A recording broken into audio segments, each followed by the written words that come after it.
현재 지금 이 용해도 곡선 가지고 OX 좀 맞춰보면서 좀 개념 좀 잡아볼게요. 일단 A점 용액이 불포화다. 우리가 요 선이 포화 곡선이잖아요. 포화 곡선보다 안쪽에 있으면 이게 과포화였죠, 과포화. 그쵸? 여기가 지금 C 라인이 지금 60도에서 포화된 상태거든요. 근데 그때보다 용질이 더 많은 상태니까 과포화입니다. 그래서 X였고요. 이번에 B점의 용액, 네, 이렇게 딱 포화 곡선 위에 있으면 포화 용액이고, 그다음에 B점의 용액 250g이라고 되어 있는데, 우리가 용액은 항상 용매 플러스 용질이란 말이야. 근데 지금 B점이라는 상태가 포화 상태잖아요. 이 포화 상태에서 용액 250이다 라고 하면 이 어떻게 된 거냐?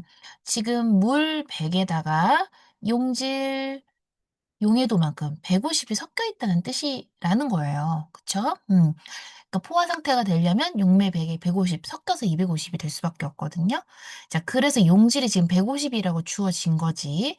요 말은 이 용액이라는 말로 용질을 은근히 힌트를 준 거야. 그러면 지금 150에서 온도를 낮춰. 당연히 여기에서 온도를 낮춰버리면 바로 결정이 석출될 수밖에 없겠죠. 그쵸? 자, C점 포화 용액 맞죠?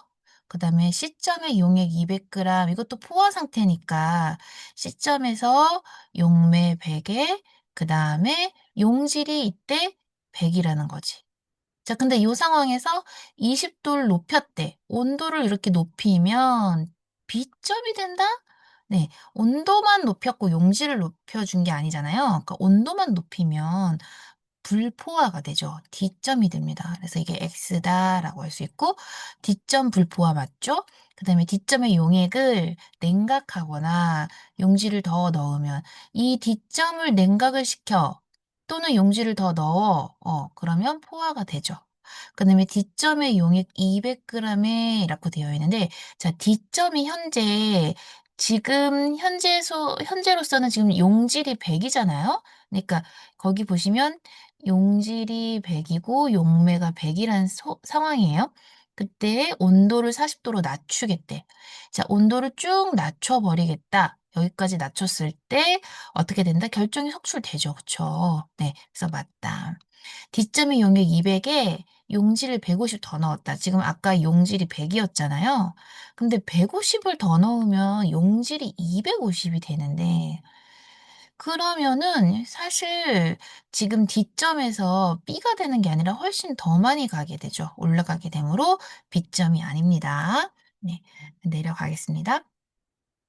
자, 지금부터 세 가지 상황을 한번 볼 건데, 첫 번째는 비교적 그렇게 어렵지 않아요. 물의 질량을 딱 100으로 준 거예요.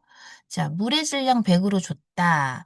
자, 70도 물, 여기서 보시고 70도인데, 물 100에 물질 A를, 지금 여기 A에 대한 곡선이에요. 여기가 A의 곡선인데, 이 물질 A를 녹여서 포화 용액을 만들었대요. 자, 그럼 이때 용질이 얼마라는 소리냐면 포화 용액을 만들었으니까 여기서 보시면은 포화 상태일 때는 60이어야 되잖아요. 그러니까 용질이 60이 있다라는 소리인 거고요.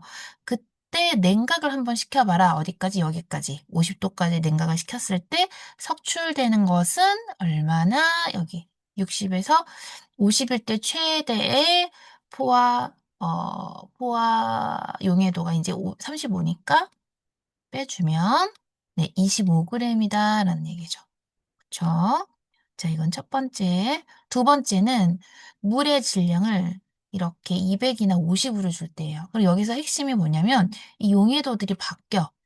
자, 200일 때 60을 녹였대. 50도씨에서 200일 때 60을 일단 녹였다는 건 이 용질은 변함이 없거든요. 용질을 2배 해서는 안 되고 용질은 변함이 없는데 20으로 냉각을 시켰어. 여기서 이렇게 냉각을 시키면 또 석출되잖아요. 근데 여기서부터 헷갈리시면 안 돼요. 자, 20으로 냉각을 시키면 현재 물이 2배가 됐단 말이에요.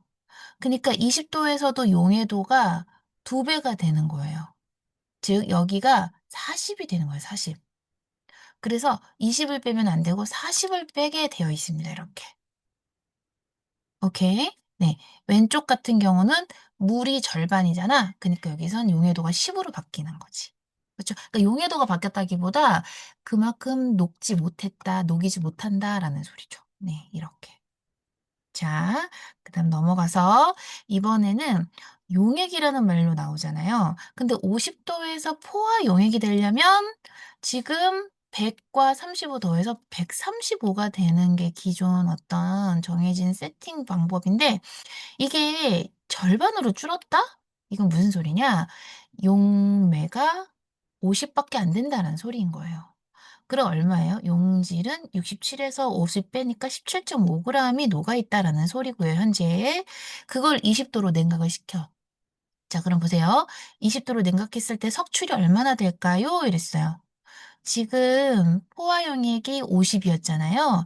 그니까 20 도로 냉각했을 때도 얼마냐면 지금 얘가 절반으로 줄어야 되는 거야, 용해도가. 어. 물이 50일 때를 다 생각하는 거니까. 그쵸? 그래서 용해도가 10 빼주면 얼마다? 7.5 g이다 라고 할 수 있다는 얘기지. 오케이. 네. 자, 조금 다른 문제로 와서 자 50 g에다가 고체 물질 40을 넣고 저었을 때 거름 종이로 걸렀더니 자 저었는데 걸러진다는 건 뭐예요? 얘가 녹지 못하고 석출된 양이야, 석출량. 그쵸? 석출량이 지금 15라는 얘기예요. 자, 그럼 보세요. 용해도가 얼마인지 몰랐는데 일단 처음에 요 40을 넣었대. 40을 넣어서 저었는데 용해도는 모르지만 15가 석출이 됐어. 그러면 이때 얘가 얼마까지 녹았다? 25까지 녹았다는 얘기잖아요. 아, 그렇구나 하고 2번 하면 안 된다는 얘기죠. 왜냐? 지금 얘는 50일 때의 2번인 거고 이 물질의 용해도 그러면 용해도는 물 100일 때를 기준으로 해야 된다고. 그러니까 2배를 해줘야 돼. 답은 4번이 되는 거예요. 오케이? 자, 그 다음에 6페이지 여기에서 80도 포화용액 124g 이라고 되어 있죠? 80도. 자, 그럼 보세요.